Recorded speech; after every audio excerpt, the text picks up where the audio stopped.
I think those are my most productive days. Really moved from a totally unhealthy diet to a very, very healthy diet. So we've got to look at technology as a tool.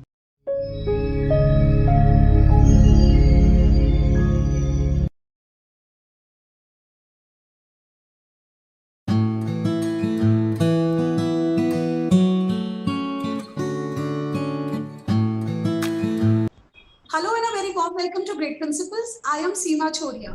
We have a very, very special guest today on our show who, in spite of having reached to the epitome of success, has kept himself grounded with a strong conviction that learning is a lifelong process. Therefore, it's not surprising that in spite of running 3 schools in 3 different cities, he has kept his designation as Chief Learner and Director of Delhi Public Schools in Varanasi, Nashik, and Lava, Nagpur.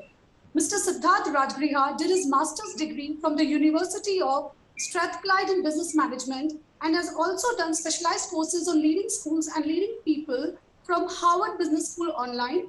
Being a strong believer and advocate for the development of emotional, social, and ethical intelligence in children, he completed the C Learning course from Emory University in order to equip himself with the tools he needs as an educator to foster the development of his students and himself. It's an honor and great privilege to welcome to our show Mr. Siddharth Rajgarhia, Chief Learner and Director, DPS, that is Delhi Public School, Varanasi, Nashik, and Lava, Nagpur. Welcome to Great Principles, sir. Thank you, ma'am, and I'm delighted to be here, delighted to be a part of this show. It's an honor, sir. So, sir, Siddharth sir, it is said that a person's childhood play a very, very vital role in our career choices. So we would like to know something about your childhood, your school life, and of course, your academic career.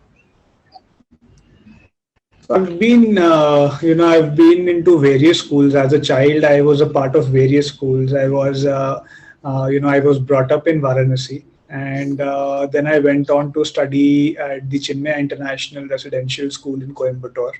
And I was an avid sportsman, a jack of all trades, went into all sorts of sports, and did pretty well at each of them. At When I was around 10th grade, my father got into school administration, and that was when my interest towards education really sparked. And I was always a person who was very creative and who got a lot of ideas. You know, uh, Never implemented any of these ideas, but every other day I would get a new idea, especially in my engineering years or other, I got every day I would get a new business idea, and I would trouble and bog my friends and, even my family members about it. Uh, so even, when my father started being into school administration, every other day in my conversations with him, I would, share that, because I was into school, I was in, I think, 11th grade at that time. I would always share with him that, why don't you do this? Why don't you try this out? And, I would give him those ideas, but all in vain. He always, he always shared with me that this is not practical and this is not applicable. And I think somewhere that urge really made me look at, being a school leader and implementing some of those stupid or creative ideas, whatever you could say. And when I actually got into school administration, I realized that how some of them were so naive and unthoughtful, and but yes, that is where the seed was planted, and that is how I got into school education. All right. So we have a very creative and a sports person here who has bringing out some new innovations in education. Right, absolutely. That is my. I would absolutely coin that, and I would. That's my area of interest totally. So it's great to know your early days, sir. So now, given the scenario of COVID, it's a time of uncertainty, stress, staying at home and adjusting to the home environment, sir. So during this time, what strength have you found in yourself? So, Seema ma'am, I felt, that, this is the the early days of the COVID were really troubling, because there was a very thin line between professional work and the house front, and everything was operating from the house, and there was no bifurcation between the two, right? So if you're sitting at home, and if I'm doing my office work, but if my child is there and he or she needs help, then I'm attending that in between those, or maybe ending the office work beforehand to attend to that. So I think that was a very, very thin line that was there in the beginning, in the first few months of the COVID when the pandemic hit. But I think all of us have really emerged out of that. I've found, like, for me, I think I've found that on the days when I have a fixed schedule, when I have a fixed plan, and I know that, okay, what am I looking for the next couple of days, I think those are my most productive days. And on the days when I have a flexible schedule, sometimes I love those days, because then I get to read a lot, and I get to explore the content areas which I am eager to learn more about. But sometimes there are often those days as well when they're not planned enough.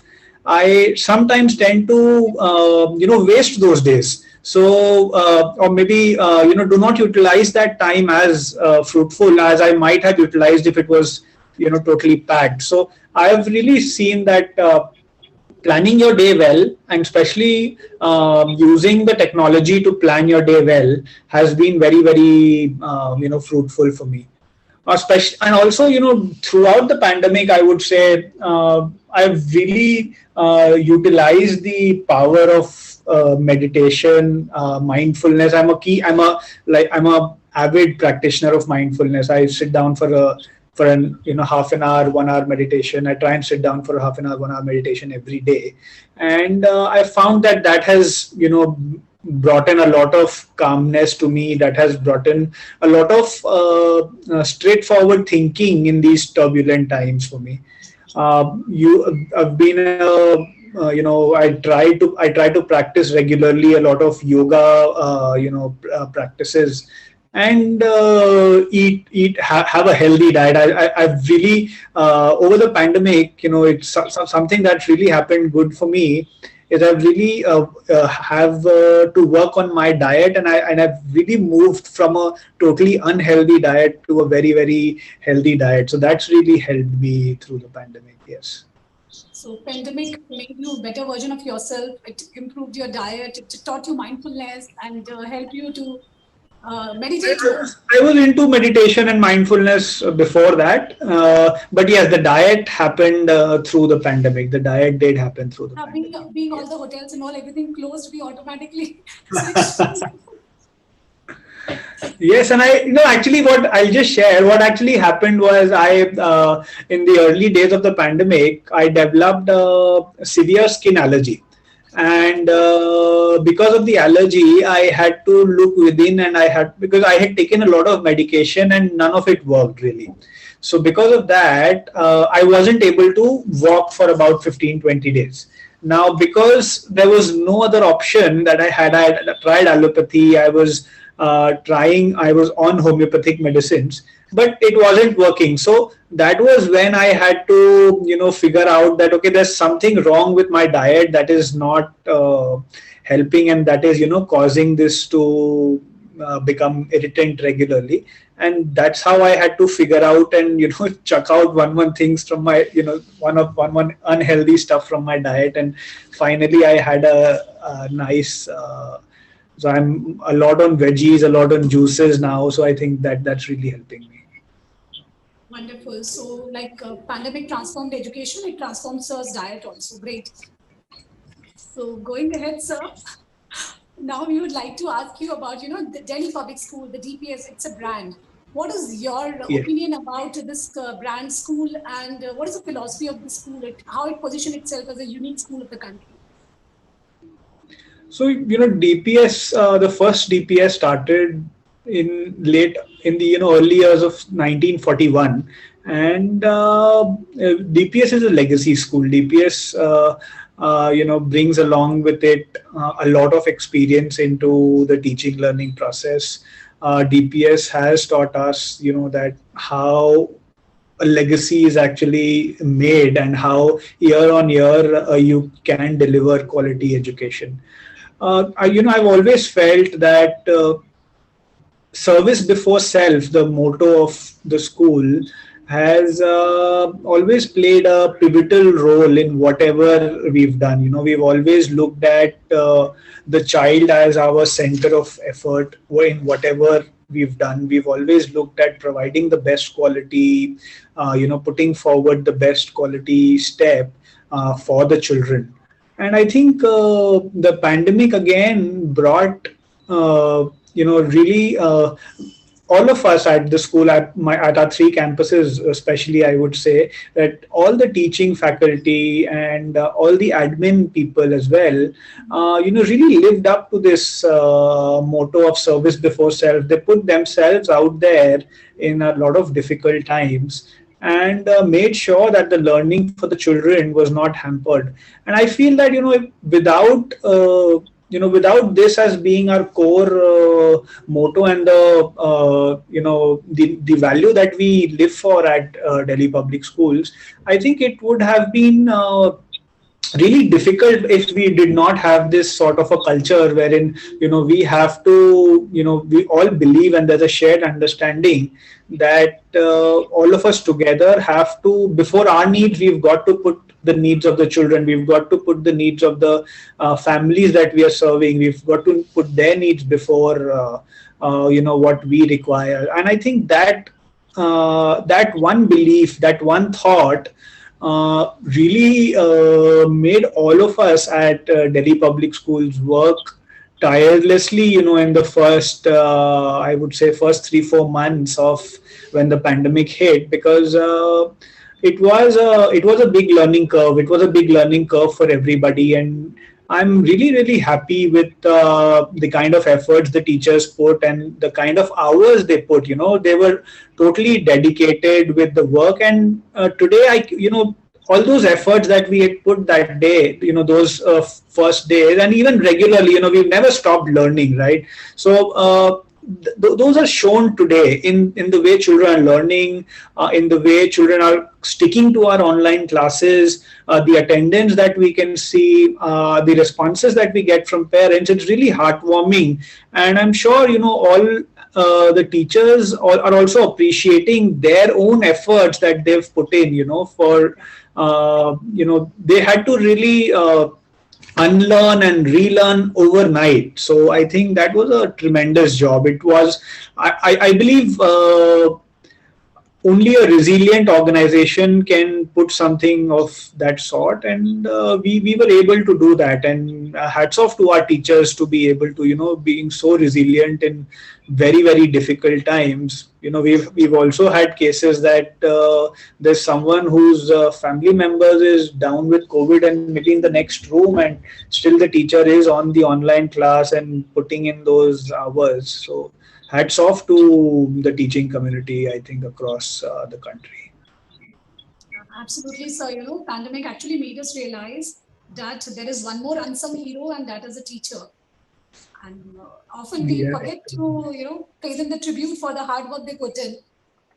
Right. And, the pandemic really opened up the entire classroom was in front of everybody. So, the teacher had to really reinvent himself, because they were never YouTubers, or they were never people who could make videos. They were never taught that skill, right? They had to learn that skill. And yes, so it was a very challenging time in the beginning. Yeah, and we are really seeing some very creative stuff coming up from teachers these days, and it's really like marvels to see. Oh my God, we've never looked at this side of our teachers ever. So likewise, technology has given that edge to teachers today. I would like to ask you here that if we, have a focus on technology in school curriculum, how can we build the next generation of future entrepreneurs of the country? So I would say, Seemaji, that the focus shouldn't be on technology. The focus shouldn't be on technology. जैसे कि अगर मुझे आपसे if I have to make a good positive relationship with you, we are using this Zoom call to build that relationship, right? But to make that relationship, this Zoom technology is only an enabler, right? But the way we communicate with each other, the conversations we have, the experiences we share, that is what will actually make our relationship go in a positive direction, right? So that is the difference. That is the exact difference. So we've got to look at technology as a tool and just as a tool, right? We cannot look that, okay, technology will take the learning forward. No, it cannot. Technology is only as good as the teacher who's handling the technology. Like a car is only as good as the driver, right? If you put in a lame driver behind a car, he is going to go and crash the car. So technology is very important, very relevant in these times, but we have to keep in mind that it is not the hero in the classroom. The hero in the classroom is the teacher, and the technology is only a toolbox that this hero is carrying, which is enabling him to make sure that we are having better learning for the students. Now, what is actually going to, how technology is actually going to enhance the entrepreneurial skills of the students is, now with the use of technology, what is possible is we can reach out to every learner. Earlier, when we had, say, 35, 36 children or maybe 40 children in a classroom, it was possible, but it was difficult that the teacher kept track of, okay, every child. That, okay, what was every child doing? Where is that child in this learning journey? If I'm teaching long division method, वो बच्चा कहाँ पर है उस journey में? And where is Arnav doing? Where is Yamini doing? What is Sarika doing? So it was very difficult for the teacher to keep track of every child. The teacher did have a track, but it was in his or her head, right? So, but it was very, very reasonable to miss out on one or two children who were not coming in front, जो पीछे छुप करके बैठे रहते थे, wouldn't submit their notebooks in time. It was very possible that the teacher would miss out on those things. Now, with good use, effective use of technology, it is not possible that the teacher misses out, because now everything, technology is helping us in the documentation process. If you are using the data that a lot of these applications like Desmos or GeoGebra, a lot of these applications, when they give the data, or maybe Kahoot, there are various tools, right? So a lot of these tools, the way they give data to the teacher really tells the teacher, okay, these two children in your class are not performing, or this particular area of long division, no child has understood. Every child can understand 2-number division, but no child has understood 4-number division, right? So that sort of data is now relevant and available at a fingertip.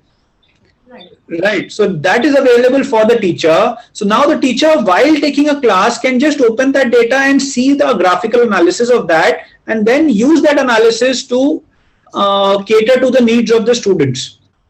Now, what technology has also done is allowed us to differentiate lessons. So, for example, if I am teaching fractions, okay, and I see that, okay, Arnav is lacking behind, right? And I know with my prior knowledge about Arnav that, okay, Arnav is interested in boxing, or Arnav is interested in cricket. So now, to pull Arnav up, I will give him a slightly different content than the rest of the students by giving him a question of fractions which is linked with cricket, which will talk about Sachin Tendulkar or MS Dhoni or Virat Kohli. Right. So then Arnav is more eager to learn, to stick, come and put in more effort to learn that content or apply his mind to that content. So that is how technology is really enabling us as teachers to, bring about this change and make sure that we touch every child. Plus, technology is also allowing us to give in a lot of creativity in the classroom. So just I'll share with you. I think this was possible earlier as well, when we could, it's all about the way we question, right? So the kind of questions we pose, I think it is that is how it really helps them develop that entrepreneurial mindset, right? So maybe, putting up a question like, so maybe in an SST class, putting up a question like, if they're talking about Mohenjo-daro, or those sort of areas, and say if say Arvind Kejriwal was the administrator at that time, how would he solve that issue? So that's a very creative thought process. That's a very creative question. That is a situation that never existed, right? So it's really important to ask these sort of questions to children, because when children will be adults, when children will get into their work life, they will have situations which do not exist today. They will have the problem of climate change, which we don't know how to solve. So they will need to solve those problems in order to survive, in order to be, a sustainable community. So we need to give them, today we need to give them those problems which have not been solved, so that they develop that creative mindset of thought, thinking to solve these problems. And, that in turn will give them this mindset of getting into entrepreneurship and thinking big and thinking on their own. Absolutely, sir. Technology is definitely an enabler, and it is never going to replace a teacher. It will make work simpler, easier, and more efficient for teacher, and make our help in boosting the creative thinking of our children. Absolutely.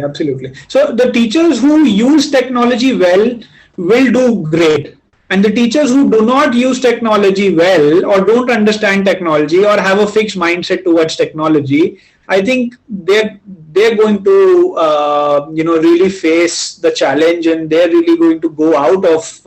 I can absolutely say that they're going to go out of the trade of teaching. Absolutely. Agreed, sir. Because today digital edge or digital literacy is something that we all need to possess. Without it, we cannot exist now. Absolutely, totally. Yeah. So going ahead, sir, we were just talking about the COVID and the situation. So, sir, this COVID has definitely strengthened the bond between, parental involvement, not the bond between the school and the home. So, how do you think that schools can put in effort in strengthening this linkage of school-parent, which somewhere was not up to that mark before COVID? Okay. So, I'm when you talk about the parent and school connection, I am a fan of the work of Paulo Freire. He, in his book, Pedagogy of the Oppressed, he talks about a term called dialogue. And he really beautifully defines what actually he means by the word dialogue, what actually is a true dialogue in his terms. And I feel that this connection between parents and students, what we really require is to dialogue, and dialogue well. When he talks about dialogue, it's really, I think that is, dialogue is one thing that is very, very important to strengthen this bond of the school and the parent. See, I'm a firm believer that no parent wants anything bad for their child, and no school wants anything bad for the child, right? Because the child is a common thing for both of them, and both of them wants good for the children. So there's nothing that can actually go wrong but miscommunication. So a lot of times what happens, a step a school takes, the parent misinterpret it or do not understand it. Sometimes, some parents misunderstand something and just bubble it, out of proportion, and others don't even understand it but just join that, right? So I think it is very, very important that this dialogue is maintained. Schools regularly communicate with parents about what is it that they are wanting to achieve, what is it that they are trying to do. It is really important that there's an open communication between the parent body and the school, and there's a regular feedback mechanism which allows the school to really reflect on the kind of things that they're doing. So I think it's the parents have to, the school has to take the parent on its side. The school has to, understand that what is it that the parent wants. The parents have to understand what is it that the school wants, and it's a handshake. It can only work in a handshake. So it's really important that there's regular communication. We use as a school, you should one should always use a particular agenda, and the communication has to be regular and by using various medias. So a lot of times when I talk about communication or dialogue, it's always looked at that, okay, we are going to have a session, just make your, maybe right now we are going to have a virtual session with the parents, but we've got to look beyond it. The communication is not just having a virtual session. Communication is also our emails. Communication is also small videos that we can send on WhatsApp. Communication is also sending out a small poster about something that the school is doing. Educating the parent community about. If there's a new initiative the school is taken, you're educating the parent community through a poster that why that initiative and what will the children benefit from it.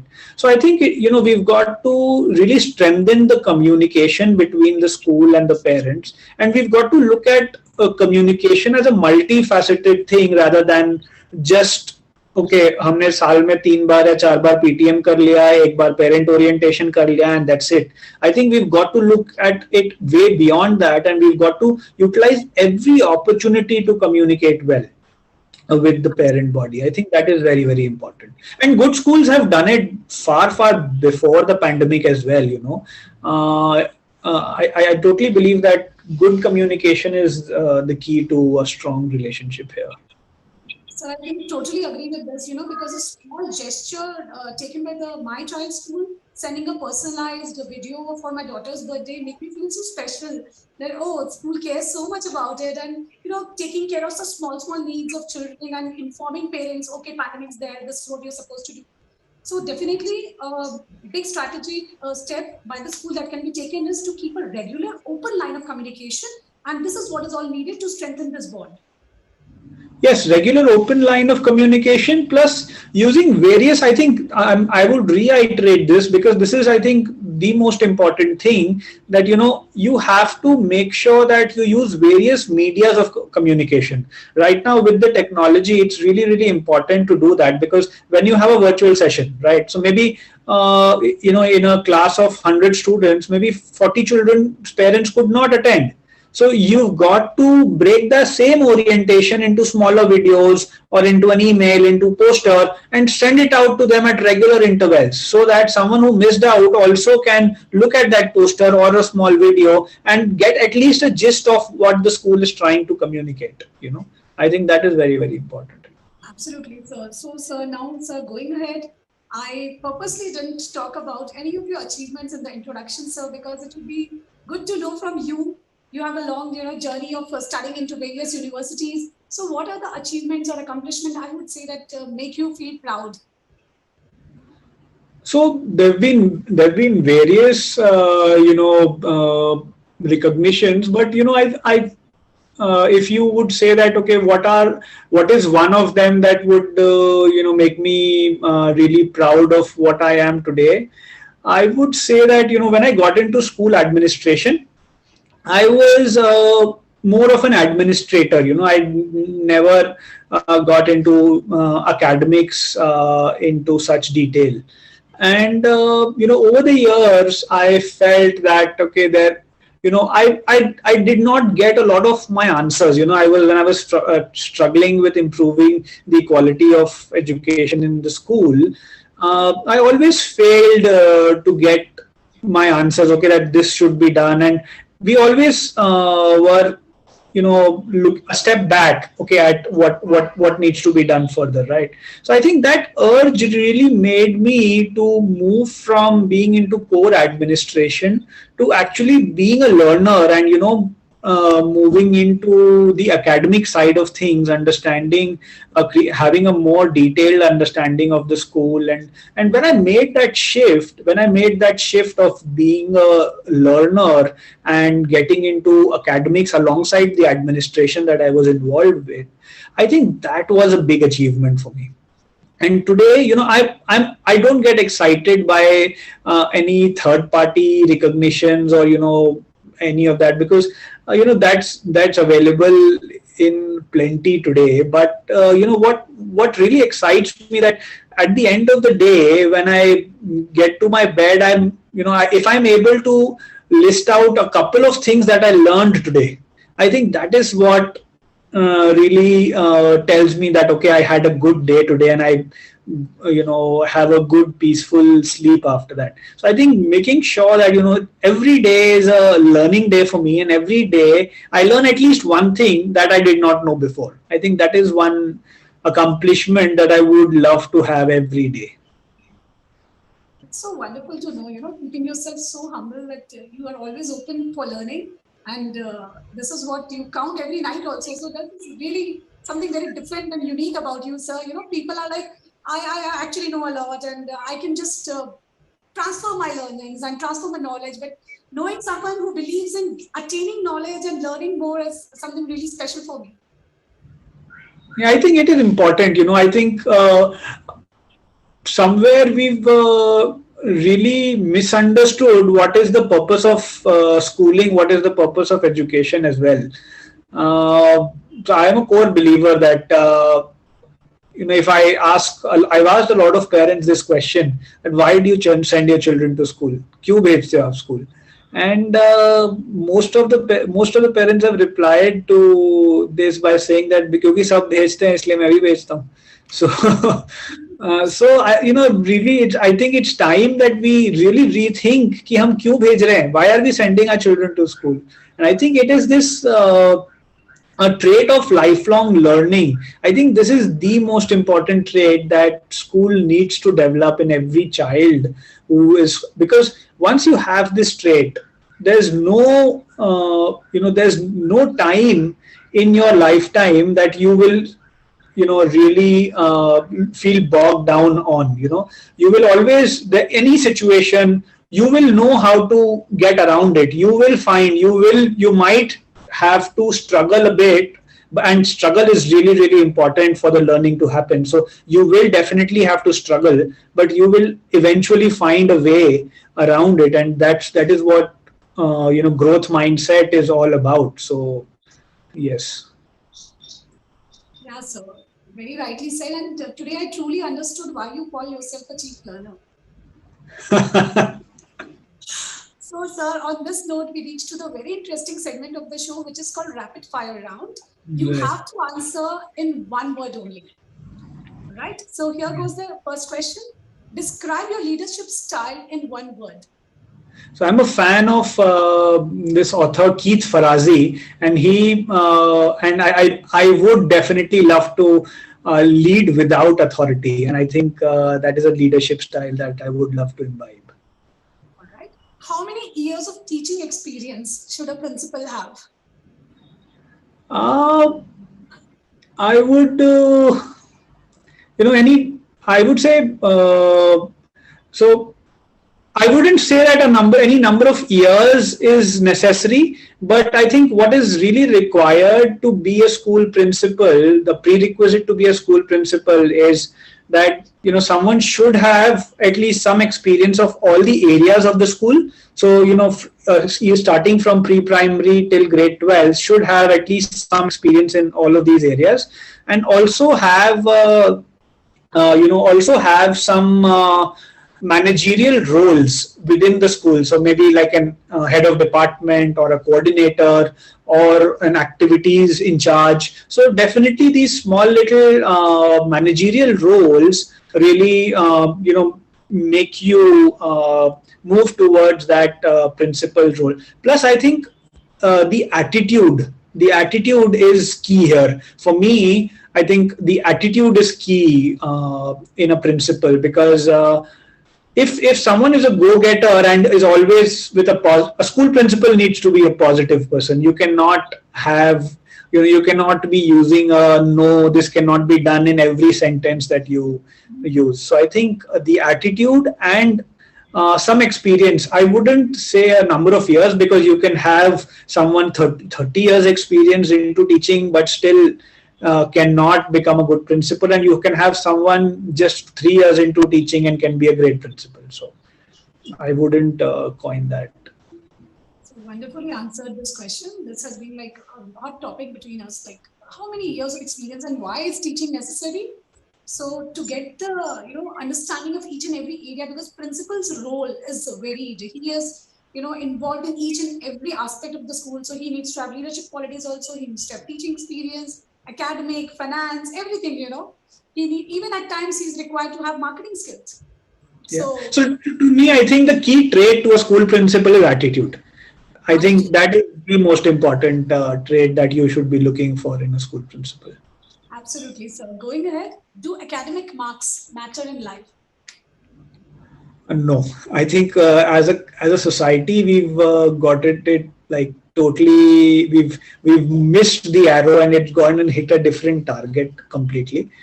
I think we've got to get out of this race of marks. We've got to be more concerned about what the children are learning.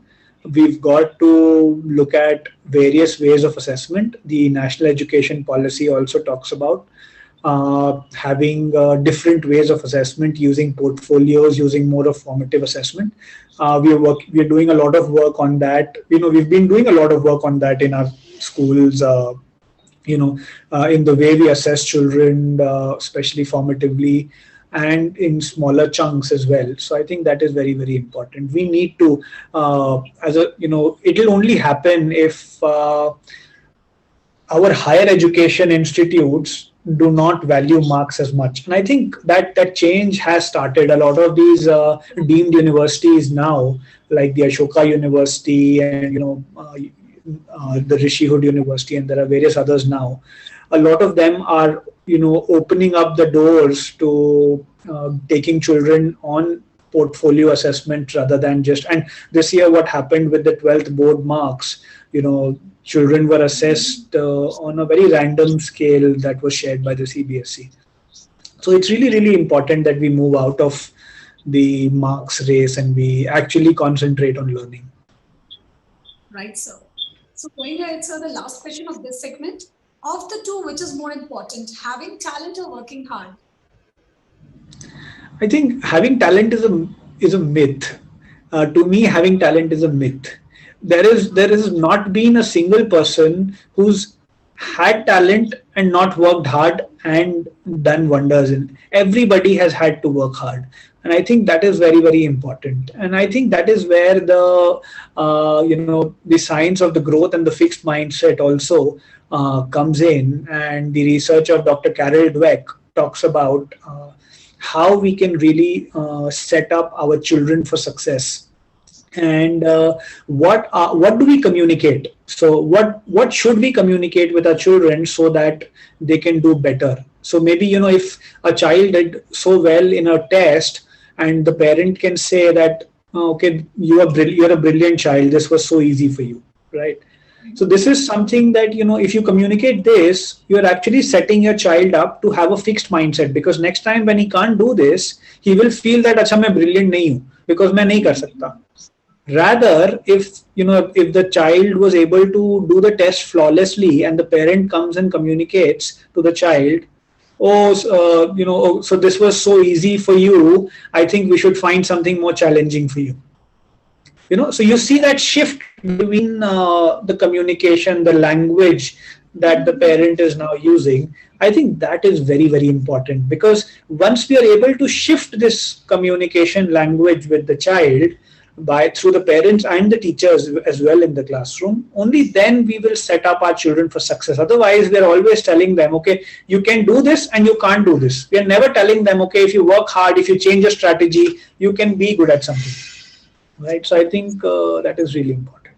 So we have a great leader with us, and which totally stands true on the saying that leaders aren't born; they are made, and the only thing that make them is hard work and nothing else. So this is what even Siddharth sir is. He is a person who has made himself. He has really worked hard for this, and this is what his thoughts also reflect. So, sir, we have known you on the professional front. You told us that you are a great sports. You are a sports person, and also you do yoga and meditation.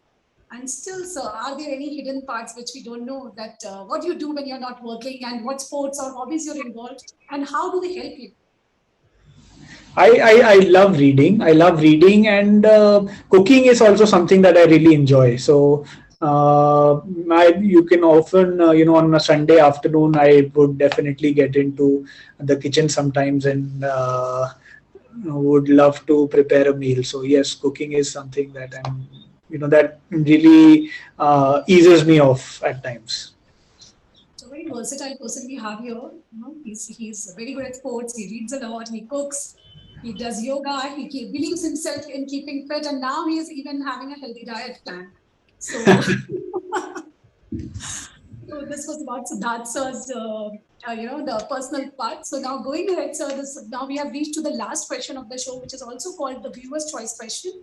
So this is like, sir, something we all know that teaching is a noble profession, but it is not uncommon to hear these days that school are being run more like, a business. And this arguments hold true in case of many private schools across the country. And on the other hand, running schools like a business wanted to improve the quality, quality of education by attracting better talent into the field and enable resources for better infrastructure. I mean, what is wrong if we call that, okay, I am a schoolpreneur and I am also doing a business? I mean, why is it called like business? School ko business bana diya? I don't So know. here, you need to see that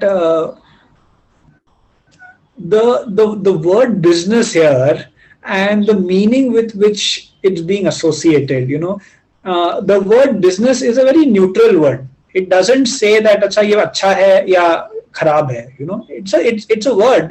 मतलब उसको हमने एक negative word की तरह सोच लिया है. With business we've associated undue profiteering and a lot of those mindsets that have accompanied along with it, right? So I think we've got to not look at, when we say school ko business bana diya, we've got to not associate the word business to it, right? See, today why are people not going to government schools? Because the quality isn't there, right? So, and that's where the private schools come in. Okay, so now the private schools charge a fee. The private schools charge a fee, and because of that fee only they can provide that quality of education. If the private schools will not, charge that fees, whatever philanthropy they do, whatever philanthropy is being done, it will never be sustainable. It cannot be sustainable. With the number of private schools we have and the way the private schools is supporting the education in India, no sort of philanthropy will be able to support the need that is there currently in the education space. So it's really important to understand that if we are wanting quality, we need to pay for that quality. I'll just give you an example. I visited a lot of schools in Australia, and I saw that the government there spends about 8 lakh rupees per child per year. And in India, I think, if I'm not mistaken, we spend at least, even the best of the a private school like ours charges 1/8 of that, and we try to give that sort of quality. So it is, if private schools were profiteering, education wouldn't be the same. I wouldn't say that there have not been wrong instances in the private education industry. There have been, but that has been very, very limited. You cannot paint the whole town red because of maybe one house that did not do well, right? So we need to, and I think that's really important, because the work that the private education space is doing right now, I think it is unchallengeable, especially in the Indian scenario right now. And if the private schools weren't there, and there would be a big gap, and it would be very difficult to fill that gap. So we cannot really call it business. Maybe some other word could be is needed there, because the word business is really looked at in a very negative sort of a way. Absolutely. So, business is associated with profits, with money, ultimately. And that is why we call it as a negative word. But, why should youth be attracted to this? They can easily do any corporate jobs or start their own something. Why should they come into schools if there is no earnings? Ultimately, we all have to survive. So there has to be earnings. There has to be earnings, and that's, see, for example, if someone wants to have a job, and if someone is earning that, in an MNC a 50,000 rupee per month paying job, if he has to come into education, he wants something similar. Definitely education brings along, it is a noble profession and brings along a lot of respect and other things along with it, right?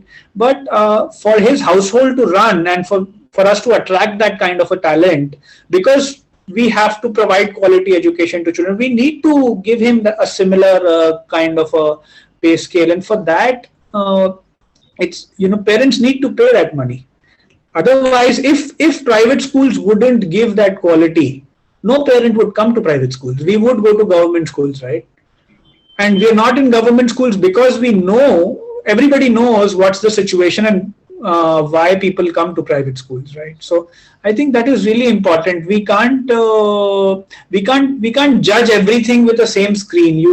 I understand that there has been, maybe a couple of institutes that might haven't been very ethical in the past, and that has really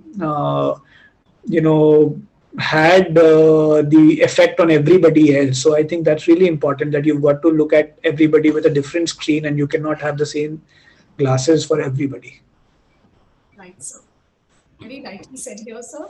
So, sir, on this note, we would end the session here. It was really wonderful to have you, to share knowledge with you, to understand your vision, and also we got to know what it takes to be a great leader. So we are very privileged today here to have Mr. Siddharth Rajgarhia with us, and I'm sure my viewers are going to get a lot of insights from this session.